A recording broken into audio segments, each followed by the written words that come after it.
so এতিয়া আমাক question number 16ত কি কৈছে কোনো এটা বস্তু 10% লাভত বিক্ৰী কৰা হ'ল তাৰ কিনা দাম আৰু বেচা দামৰ অনুপাত কি 10% লাভত বিক্ৰী কৰা হ'ল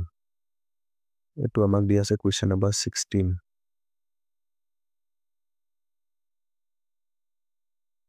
ওকে তুমি লিখি দিলো ধৰা হ'ল বস্তুটোৰ কিনা দাম 100 টকা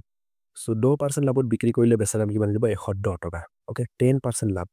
আমি কিমানত কিনিছিলো বস্তুটো 100 টকাত কিনিছিলো ইয়াৰ আমি কিমান ল'ব লাগে 10% ল'ব লাগে তো